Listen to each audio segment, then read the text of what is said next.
Good evening, Deep, and good evening, Kanantiru. Hi, Darshan. Good to see you.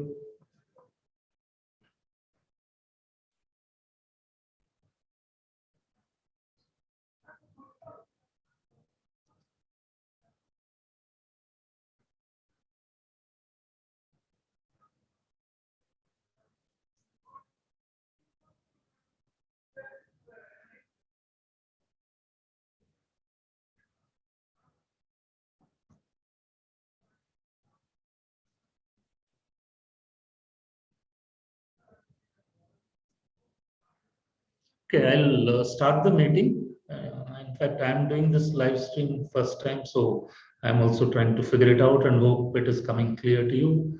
And I think others, as they come in, can keep joining. I won't delay those who have already joined. I just leave a message in the group and then get going.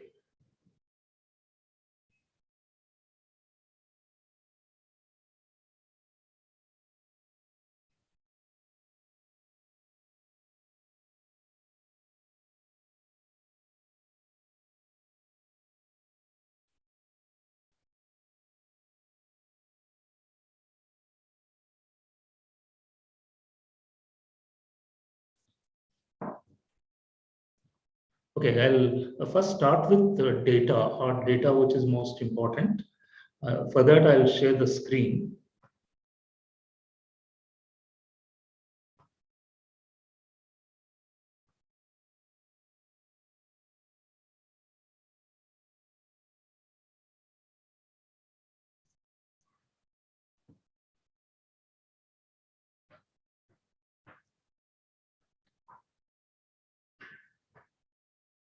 If you can see the screen, you can just request you to message and say yes.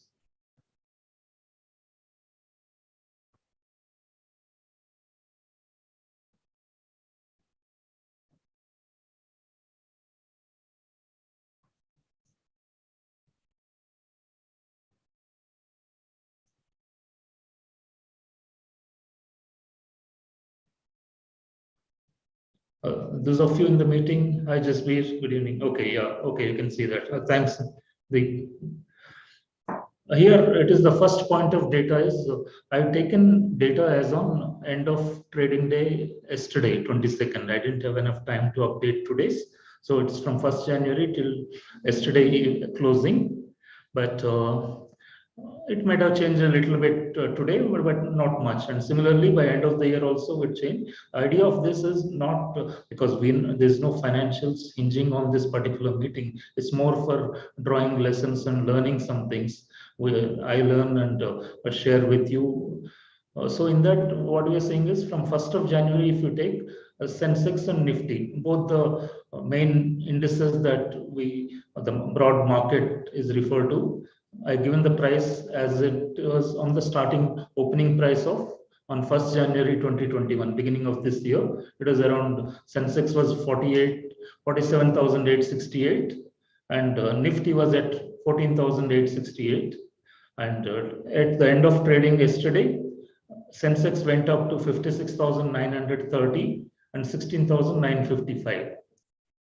In this, I just put in 52-week low and high for the index. So from 47,800 index at some point went down to 44,923 and it went also higher up to 62,245. For knowing the volatility or the range of movement, I just put a percentage from low to high. It directly has no relevance, but it helps you understand that markets do go down and go up. It is not just a summary of net gain or loss. So, but if you take the overall year gain, that is, if you have invested in the index itself in the first of the year and exited yesterday around closing time, the Sensex has given you in the messages, I may not be able to respond to everyone as I keep funding. Good evening to you all. You can see the Sensex has given 19% and Nifty has given 14% gain over a period of time. This is a decent market, but at we don't need to call it outstanding returns for a year. 19% and 14% is a decent year. Not bad, but not extraordinary also. So this is the kind of returns, if you are investing in index, we should be expecting, but there'll be years in between where the returns may be negative also, leave alone giving even a savings account kind of returns 4-5%, there may be negative return in some years where some things happen and index goes down and doesn't recover before end of the year. So you need to understand that this is not like a standard given. So, but if in a decent year you're getting 19 or 14, 15%, then overall, over a long period of time, what people have seen, or even in Indian markets, if you have seen, it is giving an average compounded annual growth of around between 14-15% on average, you can say. This is for someone who is looking at, if anyone who is happy with this kind of return, what they should simply do is not do much into stock market or try to do yourself various things. Simply you can just buy the index or just buy index mutual funds. They would straight away give you a play on the index. If the index goes up, your fund value goes up. If it doesn't go up, it doesn't go up. So straight away, instead of trying too many things, having demat account and say trying to trade and trying to map the index, if this is the return you are trying to achieve, the simplest thing is just buy index funds, put the money into the say mutual fund, which is either in, mirroring a Nifty or Sensex. But as most of you also want a little higher interest or higher return than this, then you might want to do your own investment. Now I'll come to say, if you had chosen a basket of blue chips for your investment on your own and given a say money into, I just taken 10, 12 stocks. Nifty is 50 shares and Sensex is 30. So I try to say take from different sectors, covering the all major sectors, and within that leading stocks, what are considered as blue chips because they're given excellent compounding over many years and probably decades. So at the same time, knowing that we were in the midst of a COVID even at the beginning of the year, I avoided sectors which I would have not purchased if I was making my individual. For example, multiplex, a PVR something, though maybe a blue chip, let's assume that we avoided that. Now, of course, you can understand we are doing it with a say advantage of rear view mirror, knowing what has happened. Similarly, some other sectors which were a little doubtful could have been avoided, but these are decent. Anyone who is into blue chip investment would have invested. Reliance, Bharti Airtel is into telecom, HDFC Bank is the biggest private sector bank, Bajaj Finance is into retail finance, it's an NBFC company, and Titan is a great consumer play. It is into revenue majorly coming from gold jewelry kind of thing. Dr. Reddy, a top line pharma company. Maruti Suzuki has been leading in automobile companies for a long period of time. Infosys, ITC, and again a consumer play. HUL, one of the multinational company, Hindustan Unilever, and FMCG play. L&T is a play on infrastructure as well as engineering, and SPI as one of the say public sector companies I took, and also a public sector bank. In these, I've taken data on the similar price points as you can see on the screen. You can see what is the price of each share as on 1st January of 2021, and then what is the price as on closing yesterday. And also for a comparison, I given 52-week low and high. This is not meant to say that some people try to get an idea that, okay, yeah, if I had sold at high and bought at the low, then I would have had a much better return. You can see each stock, low to high percentage is higher than the actual gain. But that is theoretically correct, but you can never do that because you can't time it that you always get the lowest price and then you selling at the highest price. When you try to do that, you sell at a point where you think it is a high price, highest price, but the stock or the index would have gone much higher than that, then you regret. And similarly, when you buy, you think that is the lowest price, it goes down further. That is how this high and low form. There's no point in even trying to catch the high or the low. What is required is more do a fundamental study, be convinced about the business, and then invest into that. Timing at best you can see okay, within a day's high low, and then you can get a little better price, nothing more than that. Anybody who is trying to time that I know when to get in and when to get out, then even the biggest and most successful investors in industry can't claim to do that. At best, what they can say is I can identify great businesses and see overall if they are undervalued or reasonably valued or overvalued, and then take a call whether to buy that company or not. Nobody can say today is the right price or after 1 week it is, or like that. So, but here it is, idea is to tell you that there is a huge variance between high price and low price within a particular stock within a year also. So here you can see overall returns. If you see, some of them have given much higher than index, 46 to 66%. And at the same time, because we have a basket of 12 instead of just one index, there are some which are given a minus. For example, Dr. Reddy's is in minus, Maruti is in a small minus, and even a bellwether stock, HDFC. Nobody will make a portfolio without having HDFC Bank. If you invested in HDFC Bank at beginning of 2021, based on the past history, your net say income for the year or the gain or returns would have been zero. It's flat, 1440. It has been. I remember somebody in elite group mentioning that I'm sick of this stock. It never goes beyond 1440. It goes up a little bit, then comes back as though there is a magnet stuck there. Of course, ITC is a great example where there's very little divergence. It doesn't move much. If you see high to low ratio, it's very little. And lowest are HDFC Bank and ITC. Usually ITC HDFC Bank has been doing very well over a number of years, but this year has not been the best of the time for banks and financial companies. At the same time, which have given you great returns, that is Bajaj Finance is given at 28%, Airtel 34%, Titan is about 47%, and then SBI is 66%. And but I don't take it as that SBI is an outperformer kind of thing. Over last many years, public sector banks have been underperforming. There's a huge baggage of underperformance. So even giving it a 60% in this year doesn't make these stocks attractive. These are periodic. Maybe they'll catch up in terms of valuation story. Also, some positive impact because this government has brought in that IBC, and that process is actually helping banks recover some money and then get rid of bad debts. Structurally, there is a positive for these old banks, but I won't put my money into public sector banks. They are as bad as ever. But because they have been so down and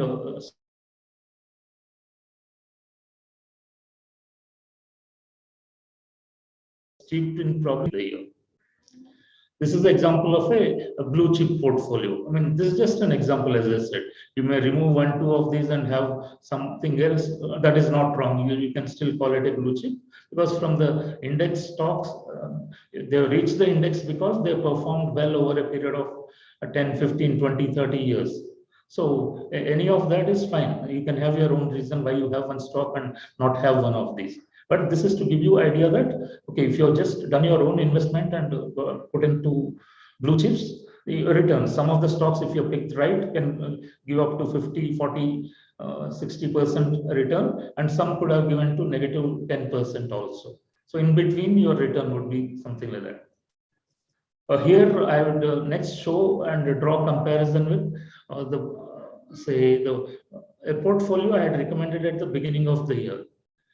For that, instead of 1st January, I taken the price of 4th January, though the prices are a little higher on the day because I had posted it on 3rd January evening or 4th morning before market opening.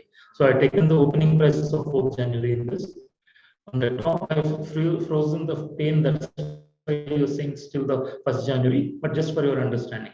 Most of you who are in this group, elite group, know that we had posted this in that day, beginning of the year, that this is the portfolio I'm recommending. So in this, you can see here also I put in what is the price on 1st January or the 4th January, what is the closing price yesterday, 22nd December, what is 52-week high, 52-week low, and also low to high percentage. Here the percentage is much higher. So one way to look at it is that it is much volatile. On the other hand, it is that the stocks have gone much higher. So the low to high percentage is much higher in this case. And that reflects in the gain also. The low to high, the variation can be higher on the minus side also, but then it would have reflected in the gain. I think if you see what I'm very proud of in this particular is the last percentage. In the gain, what is of interest is there's nothing in negative. Out of 12 stocks here, which posted at the beginning of the year, yeah, some are expected to do well, which they have done well, and some have done not so well. But I mean, touch wood, we haven't had any stock giving a negative return in the year. So that is, I think, very useful and gives me confidence that we are doing something right. And in terms of returns, you see, you have Borosil Renewable giving 135%, Dixon nearly doubling at 93%, and Gland Pharma 121. Happiest Minds had a good time at the beginning of the year, 248.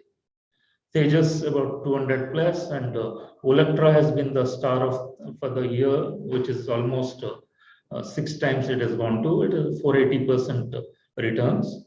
Sona Comstor also doubled, and Sinpom has doubled, and Adani Gas has again gone up 372. But I marked there we exited at a few months earlier only when some negative news emerged about the Adani group.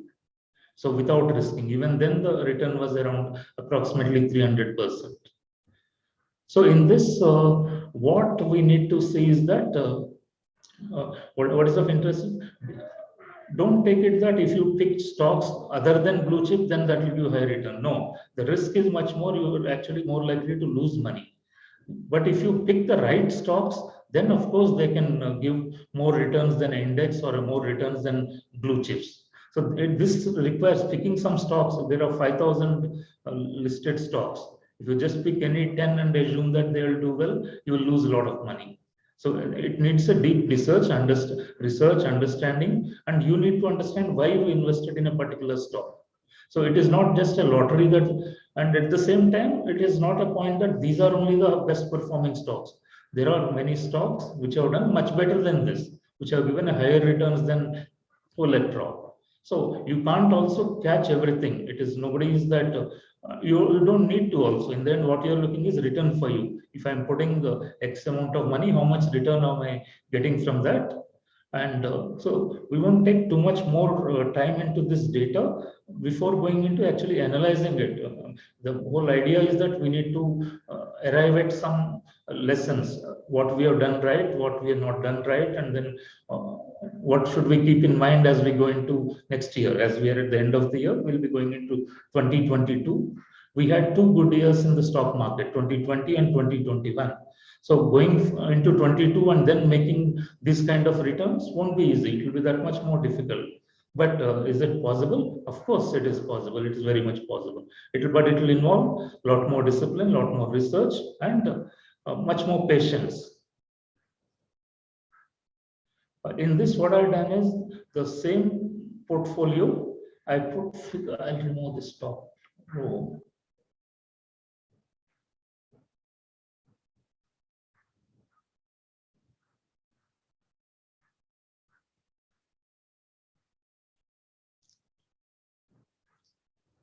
The same portfolio I put in for ease of understanding amounts. If you invested approximately 1 lakh rupees on each of the stock and little less amount on the penny stocks, then what would be the return? So I taken the price at the beginning of the year. This is what we have done and we have recommended to do if you are investing in. Of course, if somebody had additional money coming every month, they could have added to that. But this is just an indicative figure of if the portfolio given, you put in almost equal amount of money into each of the stocks at the beginning of the year itself, and then done nothing during the year, just sitting on that. What would be your investment? What would be your current value of the portfolio?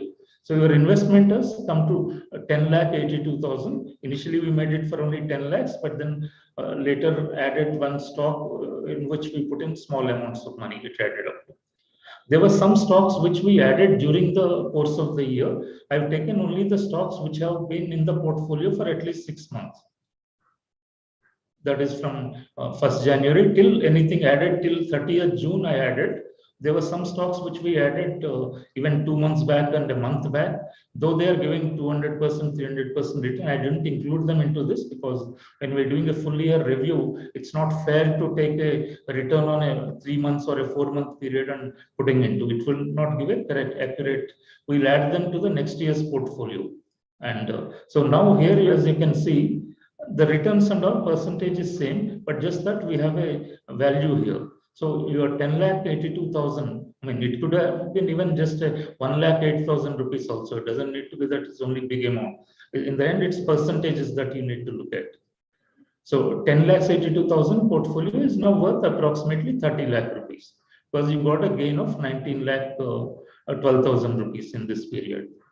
I would say this is a pretty risk-free investment you made because when can we say risk-free?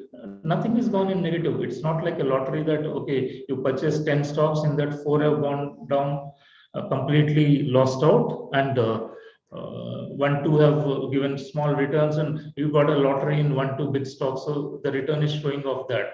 Here, I mean, we can take pride that every single stock given is positive return. The lowest return is in Hdfc First Bank, which happens to be my favorite stock. In the banking, as we've seen, Hdfc Bank is given a 0% return.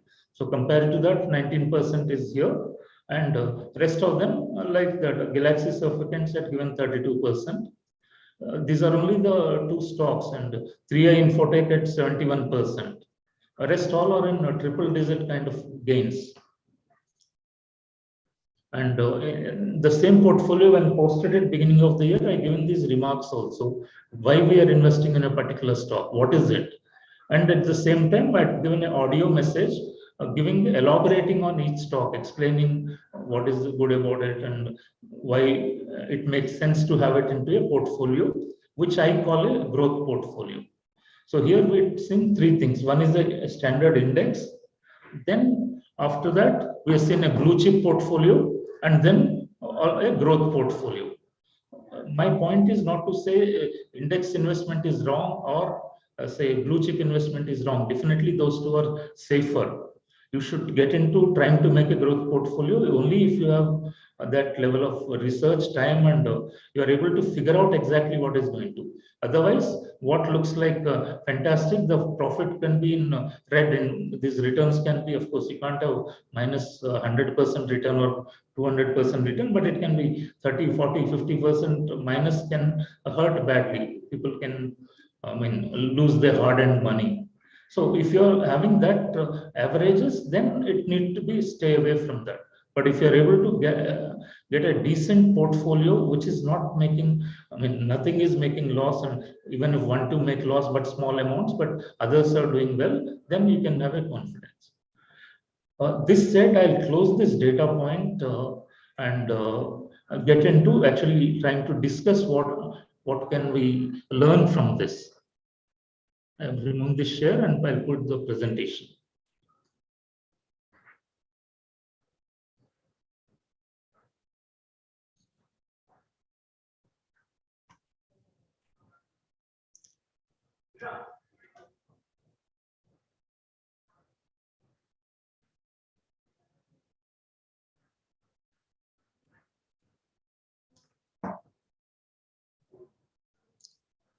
Okay, you can see the screen.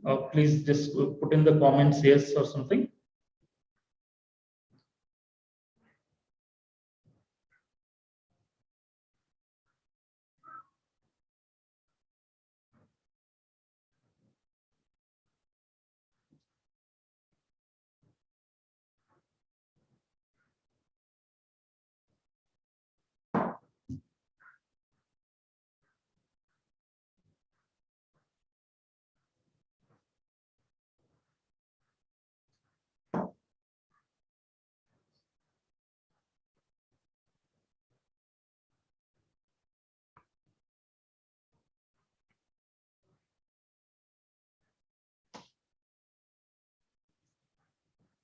Yeah, thank you. Now what we're seeing is, let's, I tried to capture what worked for us because we are able to get a much higher returns than the index or the standard, say, blue chips. I think the big difference is right themes. When you say blue chips, what happens is they are not wrong, but they were right in the past. I mean, a company which was emerging right pick 20 years back or 30 years back, because that was the right thing then. For example, HDFC Bank is the first or among the first, private sector banks. The banking sector, which was starved of any good service, they first came into the industry, set up things like ATMs and computerization. All these things is big, and then market really loved that. And then you had a very strong team that brought in. Aditya Puri and Deepak Parekh team was excellent with the top pedigree. They went about setting up that bank. So at that time, it wasn't a blue chip; it is a newbie, is a new stock. So people, those who believed in that and invested into that, it has given the compounding returns over last 20, 25 years. Then now we are calling it a blue chip. So the same logic applies for future also. You can't look at that what are blue chip today will be the ones we would look forward and say that these have done exceptionally well. You and me are entering market now, so we need to be looking at what is going to be the blue chip 20 years down the line, 15 years down the line, 10 years down the line, not what was 20 years back. So we chosen some themes for this investment. Last year, I deliberately didn't take on at what price we bought these stocks last year, because it doesn't make sense if you're joined this group or following this from in the 2021. What money we made last year doesn't make a difference to you. You are interested what is the price now when I'm entering, and then what is it. Similarly, when we go to 2022 portfolio, we'll start with Olectra at 800 or whatever price it is. It doesn't matter that at the beginning of the 2021 it was at 140 rupees, or last year it was at 40 rupees, 50 rupees. The same way we'll take up, if we take it up like a Borosil Renewable at the current price at 700 rupees, not at 100 rupees or 60 rupees what it was last year. So we picked some themes, the themes that have future. The themes like we talked of electric vehicles, we talked of renewable energy, we talked of gas. That is why the Adani gas was there into. And like this, because we pick the right themes, here the advantage what happens is it's like a rising ocean, all the boats rise. So if you're invested into a growing theme, most likely whichever company you invested would have made a decent amount of money. Of course, there will be some outperformers and then some also ran kind of thing. Of course, and if you have very bad pick, then it may even go down. But chances of you outperforming a broader index will be higher if you have invested into the right theme. On the other hand, for example, if you invested last year beginning into multiplexes because seeing PVR is good, Inox is good. I mean, nothing wrong with the company, but the situation so happened. If you're having say, a pandemic, if they're shut down, the business goes down. Hotels would have gone down, or a restaurant, or various things. So getting the theme right is important. That is what I think helped us big time, because we were invested into all right things, which were just about people were talking of and thinking about at beginning of last year. By end of last year, there were enough noises. During the year, of course, now like renewable energy has become a main theme where the whole world, heads of countries getting together and spending days trying to figure out how to get this renewable energy thing going, how to control global warming. It's like a world survival kind of thing. So if you're invested into that sector, obviously it will do well. There can be some laggards and some non-performers and some companies which will go down in that also. But overall, you'll get it right. So the next point was logical, that we didn't just do a lazy thing of picking some stocks into that particular right theme. We did a little deep dive, able to identify which are the stocks which are doing some things right within that sector. So that has given returns. So for example, if you take electric vehicles as a theme, Olectra has outperformed every other stock in that sector, whatever you can call as electric vehicles, by a very large margin. So That means you have picked the right stock within that sector.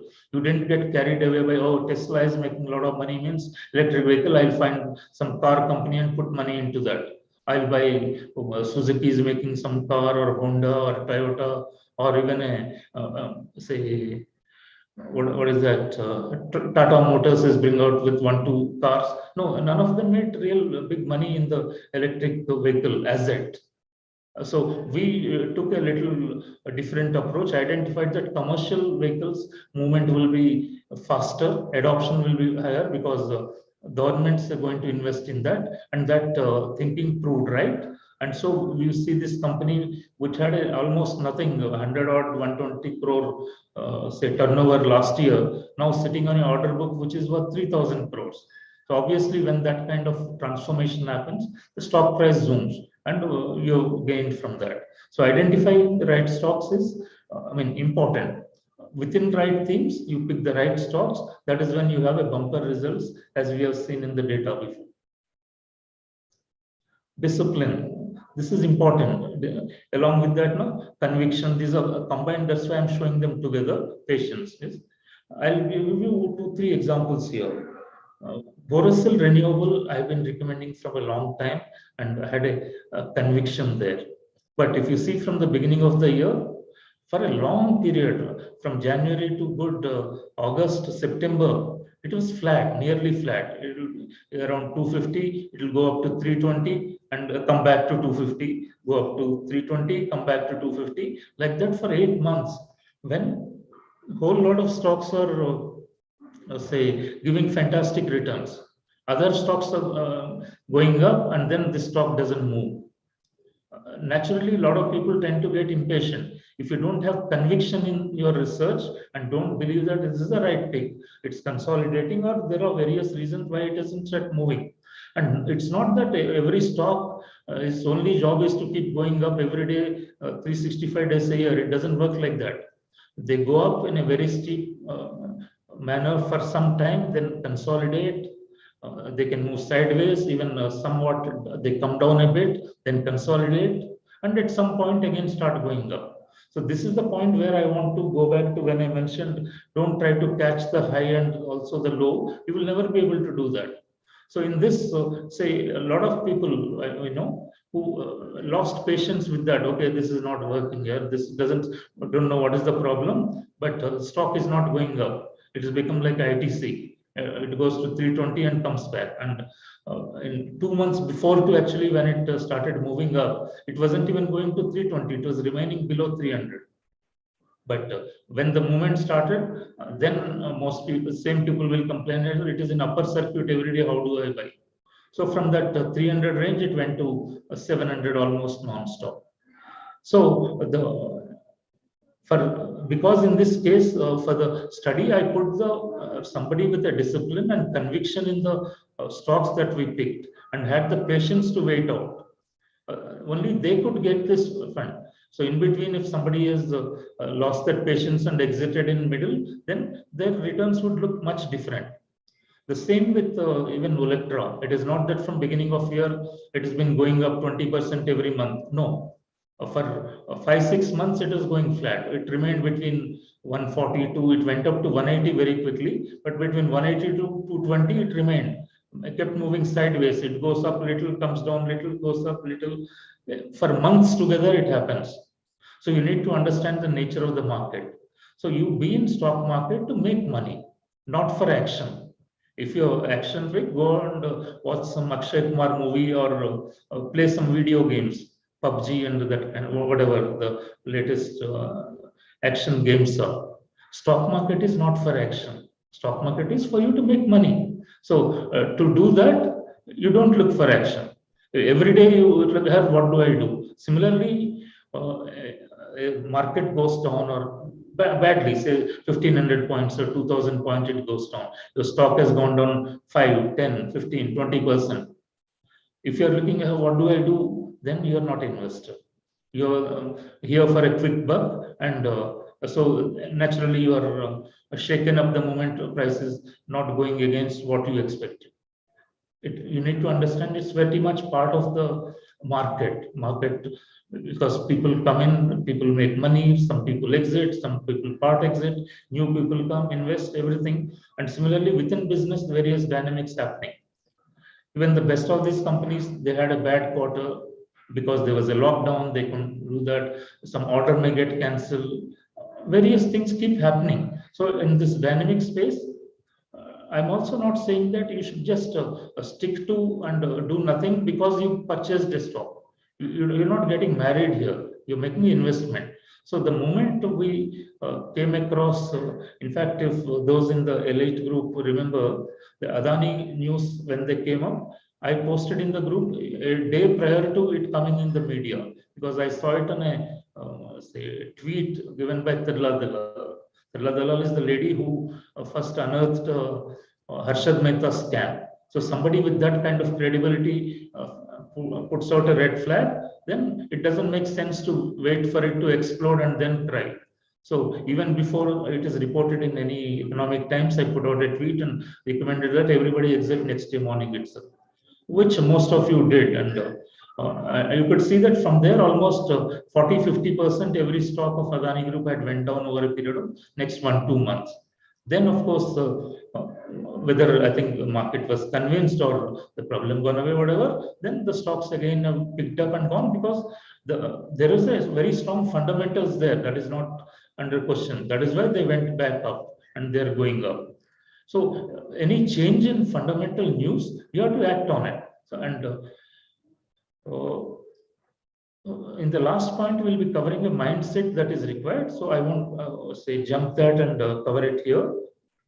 But I think you got this point because those who had these points and held on to that, I put that luck also definitely because you could be doing everything right and then something beyond your control, external factors, something happens and things can go down. Similarly, some external factor which we didn't expect happens and stock can go up. So here, most of the things played in our direction. Though, of course, COVID, we expected at the beginning of 21 that it's almost gone kind of thing. By February, it was looking like it is last few cases kind of thing. Then, of course, it shot up completely. That said, businesses weren't affected much in second wave, and now even with all kinds of new variants coming, there is a greater confidence that economic activity will continue to go. So except few sectors which may be risky, like a airline or a multiplex kind of thing, it may be not have a much negative impact on rest of the things. So luck, of course, does play a role in stocks as in most facets of life. There are some things which I didn't do right and in my personal investment as well as in the overall recommendation that I want to share here. As I said, in the beginning of the year, my assessment was that COVID is gone kind of thing. It's like we are just about a lakh and a half active cases across the country and going down each day. And felt that, of course, by then, well, we haven't started vaccination. But in March, February, it started. April, May, the number of cases we had, it is massive. So there was an assessment error there. But fortunately, considering the overall scenario, we didn't pick stocks which were directly affected by COVID. So this wrong assessment did not have a cost on us in this portfolio. But it could have affected. That's where it is important. Where I made a wrong judgment, I need to admit that and put it into number one point. Then, of course, I personally also caught COVID, and then and understanding the severeness of it and seriousness and the impact it can have finances of the people and across. Those of you who have been there with me in this group from the beginning would remember that Trident was the first penny stock I had recommended. Then it was around 4 rupees to 4 rupees 20 paise. It was trading at that. We put into it is a say textile company. I found some very strong fundamentals, but couldn't understand why it was languishing at just 4 rupees, varying between 2 rupees, 3 rupees, 4 rupees, 5 rupees in that for a long period of time. Then, but I felt it is it has to go. There is no reason why it can't be at that price, because so many things are right for this company. I put it out as a penny stock recommendation from 4 rupees, and in a short time it went up to 8 rupees, and then it came back to kept moving between 6 rupees to 7 rupees for few months.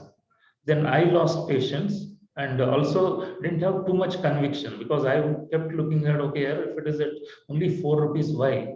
It's not like a Electra or Borosil, which were not at penny stock level. They were at a decent level, of course, with a much higher potential. Here, always that thing kept pushing me or pulling me back in my mind, that 4 rupee share, penny share, risky kind of thing. So that when it went to 8 rupees, then went back to 7 rupees, exited from that, and didn't buy again. So it kept repeating that from 7 rupees, it went to 14 rupees, and then consolidate for some time from 14 to going up. To cut the story short, in 1.5 month, 1.5 year, this stock is now at 56 rupees or something.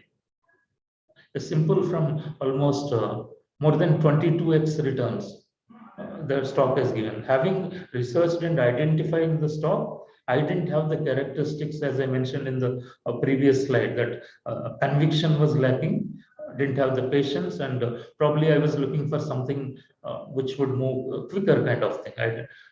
So this is something which I look at it. There's a learning there.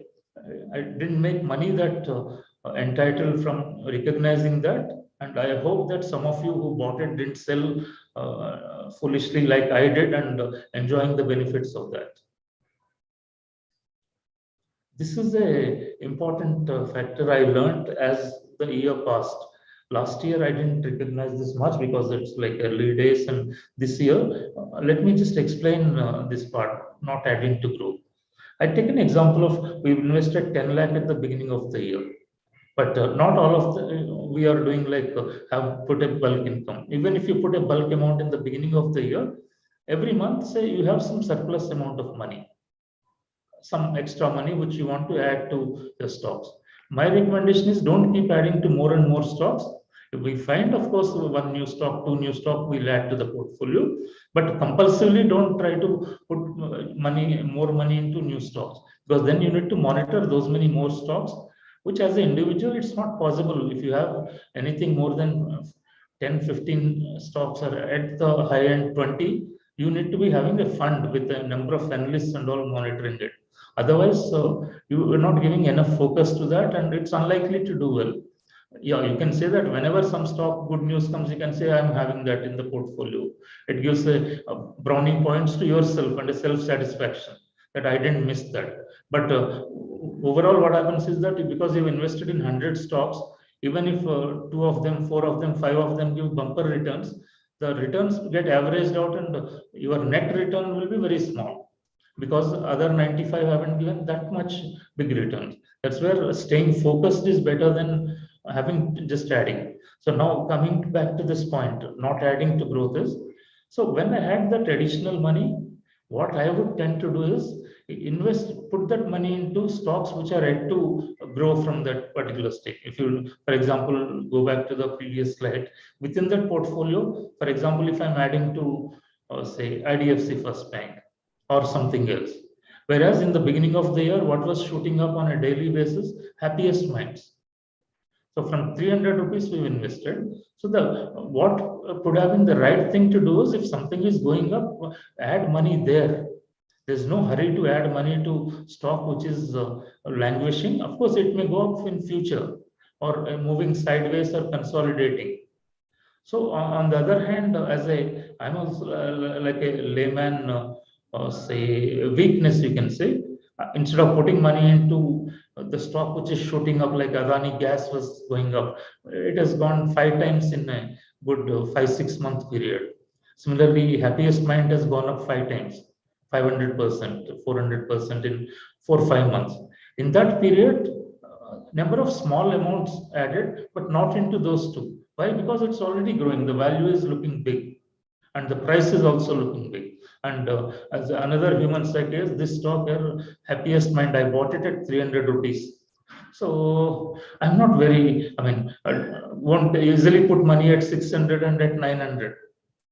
Instead, I purchase some other stock at 140, it is still at 160, let me put money there. So if that part has been done right, so here what you saw, a 170% return in a year could have become a 250% or more. So here I'm not talking that if I had bought some other stock, it would have been big. Within the say same portfolio, I had adopted a wrong alert allocation. I'm talking of initially we gave equal to all the stocks that we picked, but adding amounts, I was adding into the stocks which were not growing instead of adding to those which are growing. I think I was able to explain you what I'm trying to get at here.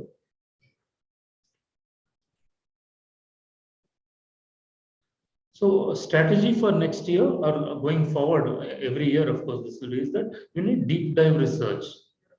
If you just picked what was in the market, people talking about, or you hear some rumors, or you get a WhatsApp forward, or I would even say this broking houses put out a research report, it doesn't make sense. That can't give you outstanding returns. They can give you above average returns. Why I'm saying that is not that I'm any smarter than any of the big, say, funds or mutual fund managers or these fund houses or research houses. The basic common sense thing is that large funds can't research into micro cap. They don't look at small, very small. Their investment criteria is market cap has to be above something. That is the reason if you see last year, whole year, you wouldn't have heard anybody talking about Electra. Even in the this year till about May, June, you hardly heard anybody, one, two people here, there talk of Electra.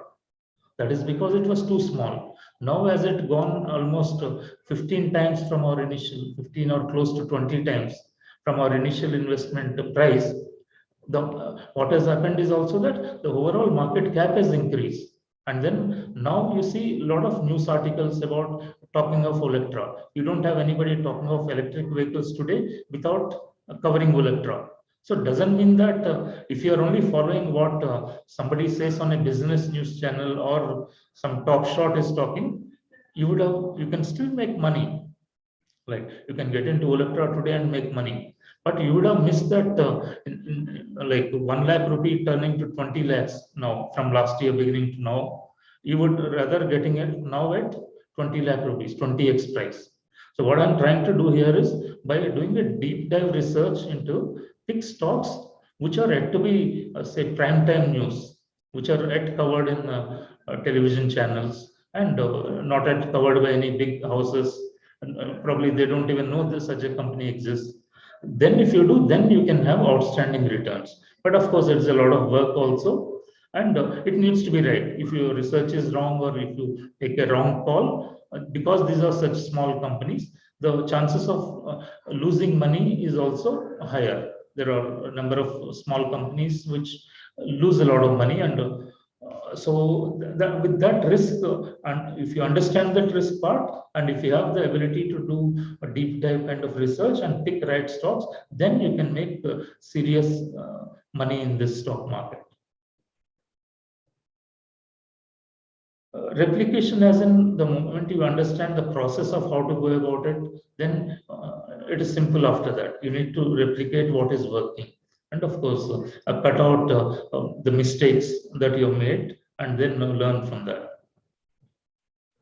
Build on success. This is the point I emphasized in the previous point, that don't be afraid to add more to the stocks that are doing well. We tend to think that, okay, something which hasn't grown yet, let me put money into that. It is a wrong thing to do. You need to put money in what is growing rather than what is not growing. Or the worst thing to do is you put money in something because it has come down. If some stock has come down, it has come down because there's a reason for it to come down. So if you keep buying every stock that comes down, you'll end up having a bunch of losers on your portfolio, and your overall portfolio also will go down. There can be some temporary corrections and consolidation, that is fine. But if some stock is having a deep correction, you need to then do a deep dive to understand why it is going down. There's probably a very damn good reason why it is going down, and it deserves to go down, and it will most likely will go down further. So don't go those lazy techniques of you go into screener or something and check what stocks have gone down 40%, 50%, pick those and start putting money. Those will have lost, they would have gone down 70, 80% by end of next year, and you will end up losing money.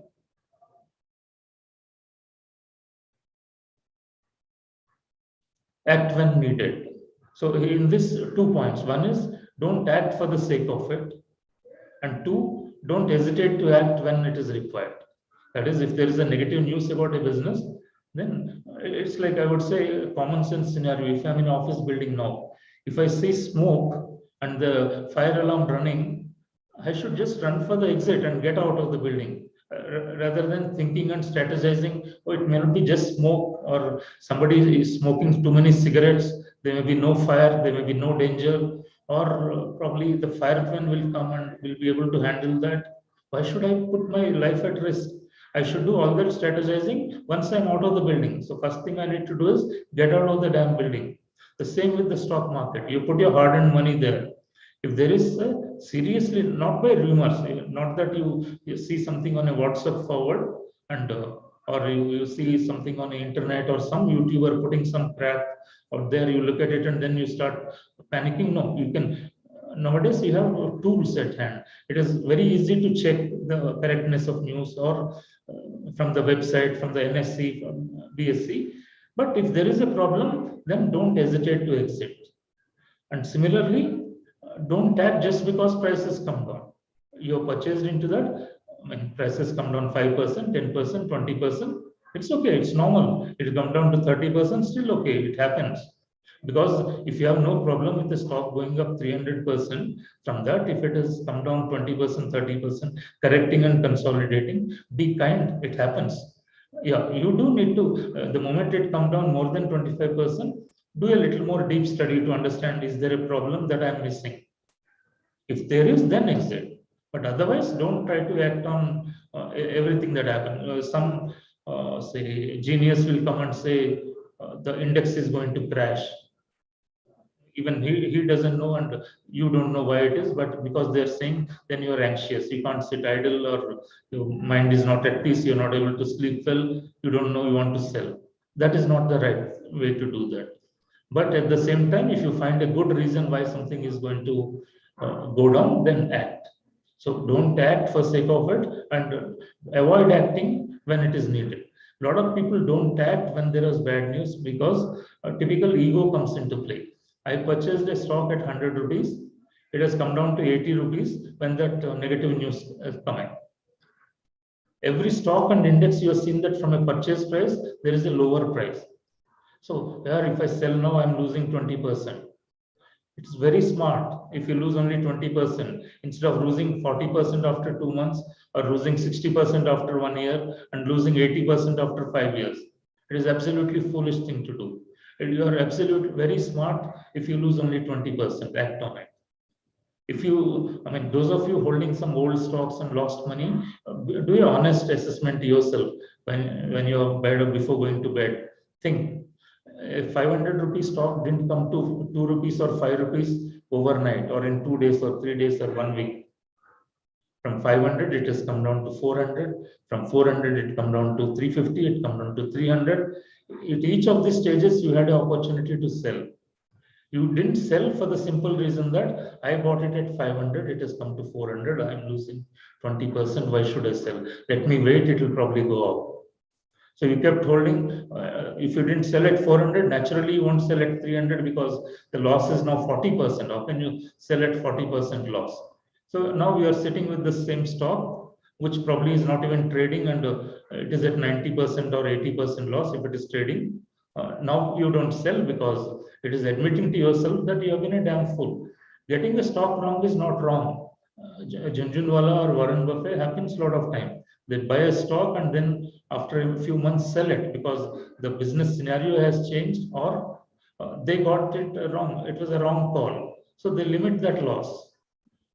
You don't let your ego come into it. It's not, you're not wrong or something to be ashamed of if you're losing money on a stock or even at a portfolio level. For some reason, you either you didn't know enough or you got a wrong advice. You purchased a set of stocks which are not doing well, and now with the knowledge and learning, you understand why they are not doing well. Then don't try to hold on to that. In the same example, Ajal, when you realize you purchased at 500, it has come down to 400, by 300 it has come, you realize why it is a problem and expect that it won't recover very quickly. Instead of waiting for that 300 stock to recover to 500 and then exit at a break even at least, if you just sell at that, book that 40% loss and then invest that 300 into some other stock, which goes up 20%, 30%, 40%, then you have not only recovered your money, you have made a profit. In the end, to you, it is money. There is no money like I lost money in S Bank. This is the money, which so I won't book that loss. I'll wait for S Bank to go back to 600 rupees. Rather than that, if you booked a loss there and purchase a Volectro or a Borosil renewable, and then this gives you 400, 500% return. To you, is it one money or are there different monies? The S Bank money and the Volectro money. It is exactly same money. So you take away personal ego and from your investment part of it. You treat it like if it is you putting money into a stock because you think it can go up. If the thought was wrong or you realize there is a mistake or a business scenario has changed, for example, if say after 4 years government changes and the new government says like a Trump had come to US and said global warming is all bullshit, we don't need to worry about renewable or electric and all that. No, it takes away all the concessions that are given to the singer and says, okay, just mine coal and we'll import oil. Can happen. There are enough dimwits in this country. If that happens, then you would be fool to just holding on to that stock for a period of time. Exit later when scenario changes, maybe you look at it. So I'm not advocating that you need to act on every news, but when you yourself honestly know that this is not going right, I need to do something about it, then don't procrastinate or make it a ego problem to admit to yourself that. In fact, booking a loss is a smart way. It sets off your tax. If you sold that stock at 300 rupees, what you bought at 500 rupees, so X amount of loss is there. So that will you can set off that loss against the profit you're making in some other stocks. So it's never bad. I mean, of course, it's not smart to make loss for cutting tax. You make a lot of money, make a profit and pay tax on that, that's smarter. But yeah, holding on to that loss and unless you sell it, you're not booking it. So it is a fool's paradise that some people build in that. My portfolio doesn't show loss because I haven't sold it. The moment I sold it means I booked a 80% loss on that. That you do. Be kind to yourself and to your hard-earned money and be more practical. A lot of this is covered in, I wanted to cover in this mindset and temperament that is required to go into investment in any case, but all the more to go for a say growth portfolio as I'm advocating, because this is more high risk, more aggressive, more or less known stocks, not enough say environment, that is people around you don't know about it, a television set is not talking about your stocks, and then do that, then you need to have a much more right mindset to be able to handle that and come out winner on that. So this is one basic question: when do you make a profit or loss? A lot of people tend to think that you make a profit or loss when you sell. No, you actually make a profit or a loss when you buy something. You only book it when you sell it.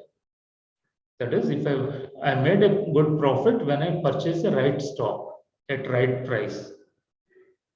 I book it when I sell it. So if I made a bad investment, that is when I made loss. I'll know that and I'll book it. So if you get this basic criteria right, then you will have less problem in admitting that, okay, this is not going right, I need to change and then do a course correction.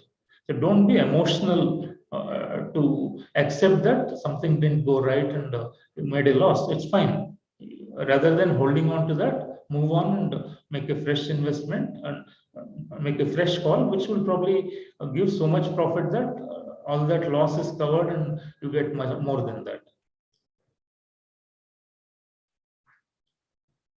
Into equity market, who should invest and who shouldn't invest? First criteria I would say is, if you don't have, I mean, if you need funds for some in a nearby time period, then you shouldn't put into stock market. Even in a bull market, if you think that you have money available for 3 months, or I have money for 6 months, what should I buy? I would say I have no idea, please. You should put it into a bank short-term fixed deposit, or let it remain in your savings account and take that 4.5% interest. Because nobody can predict that stock market would be higher or this stock will be higher 3 months down the line or 6 months down the line.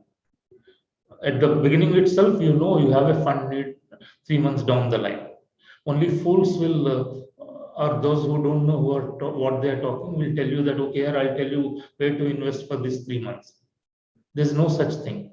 In 3 months, not even Rakesh Jhunjhunwala or Warren Buffett can say whether stock, the market or any particular stock will go up or down. They'll be able to say 99% or 90% of the time correctly if you ask them what will go up in 10 years period of time. Only when you have that time, you put that money into. Don't look at this as a short-term money-making thing. It's not a, gambling. If you gambling is, then you need to know that most of the people lose money in gambling. Only few make a big buck. So don't treat this as a gambling. And if you don't have time and have the right discipline, it will amount to gambling, and you tend to lose money. And then people will start blaming the stock market and this. Because it's much easier to blame someone else rather than admitting to myself that I made some mistakes, or I was rash, or I didn't have discipline, or I have no knowledge. I just wanted to make a quick buck and put it. That's why I lost my money.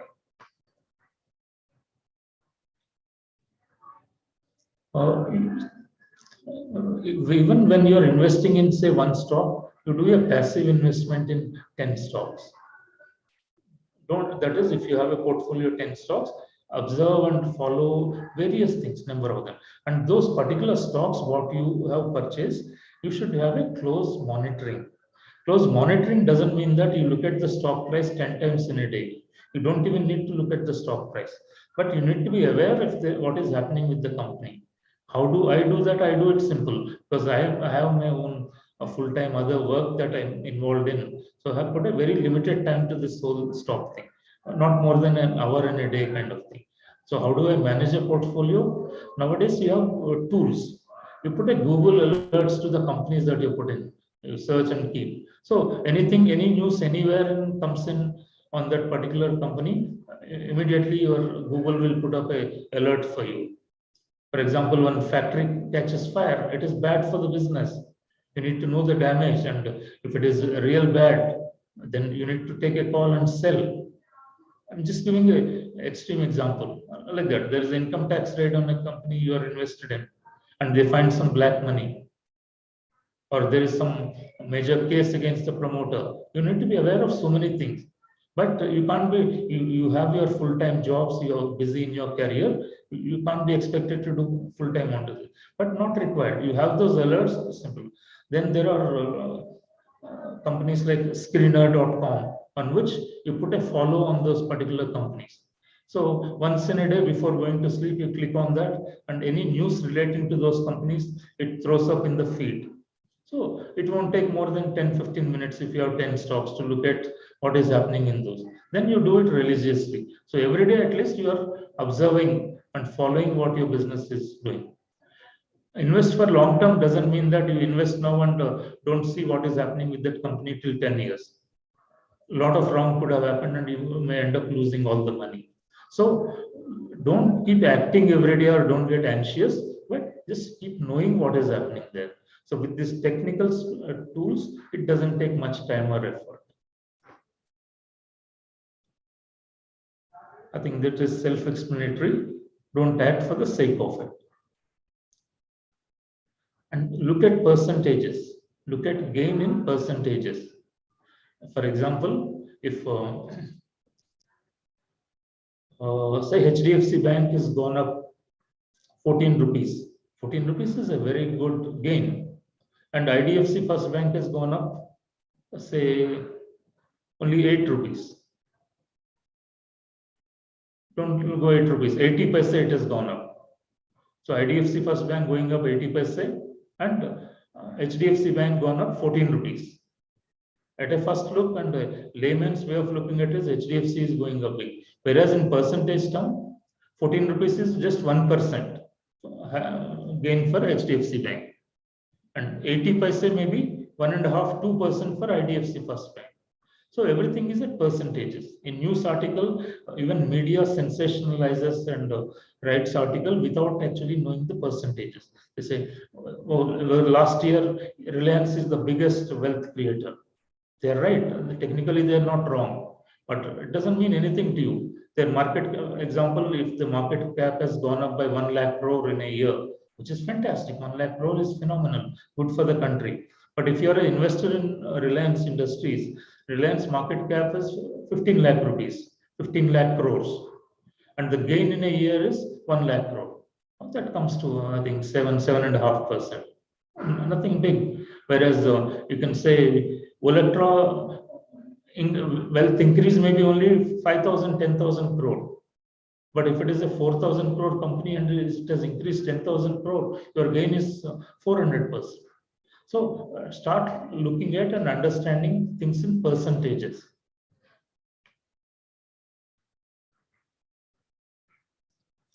Don't spread too thin is one interesting conversation I was following a few days back. A good friend, he posted that, okay, these two stocks I observing, when one goes up, the other goes down. And when it goes down, the other goes up. Fantastic leverage arbitrage. So you can buy both of them. Technically is absolutely right if that is how they work. But on the other hand, what is the point in buying them at all? So when one is going up, other is going down. So his point was that you won't have much losses because one's loss is negated by the other. Other side of the coin is that you will never make a profit also, because whenever one stock is going up, other is going down. Whatever profit you make in one, you lose in the other. So net you have a very flat or a very unimpressive returns on your investment. So rather than trying to hedge for sake of it and to say people talk of diversification, mutual funds and fund advisors love to preach that diversification. There is a vested interest there. They gain by brokerages. The more things you keep doing, more you buy, more you sell, they make money all the time. And then mutual fund within, they make 100 different funds.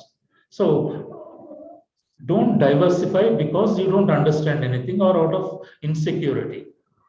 Diversification should be more well thought out strategy. What is your investment objective? How much you're putting, how you're going about it, and then what research you've done, how you have identified, and then at the same time, your research may say Olectra will do well, but don't put 100% into that, maybe 4, 5, but don't make it 50 stocks in the name of diversification.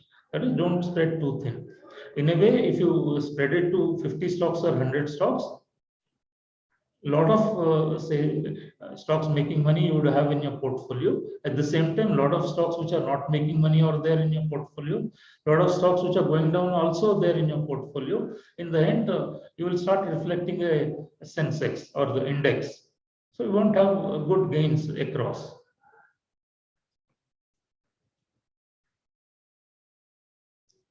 This I've already explained, so I won't repeat it here. Basically, where even the top performing stocks had a very long period of consolidation. When whole market, lot of action was happening, these kept consolidating, moving sideways, 6, 7, 8 months. So if you have conviction, that patience and discipline is required. Don't jump because you don't finding action, or it's like in a railway station old time. Of course, now there is IRCTC. There used to be queues. You stand in one queue, you notice that other queue is moving faster. So if you happen to shift to that other queue, after you reach that queue, then you realize that the queue you were in was moving faster. So in the end, it doesn't make any sense. So you picked a queue, just stick in there, kind of thing. Except, of course, you notice that the person there has shut the window and gone for a lunch, or is busy chatting on mobile phone rather than booking. Then it makes sense to switch the queue. The same logic applies here. You need to have patience and conviction in what you're doing and why you're doing it. I think I've come to end of my presentation now. I'll just go through the comments and whoever, Gulia sir, thank you very much. Gratified that you joined the meeting and you liked it. Raj Shimal,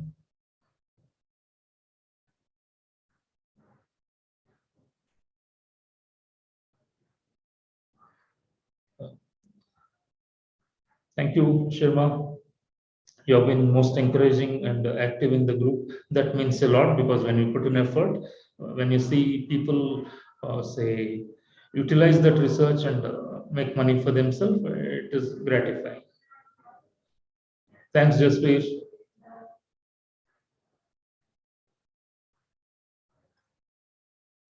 Okay, I think then thank you all very much for participating, and we'll close the session. Thank you. Wish you all a Merry Christmas and a Happy New Year going ahead. And of course, we'll have a session on 2nd of January to unveil portfolio for 2022.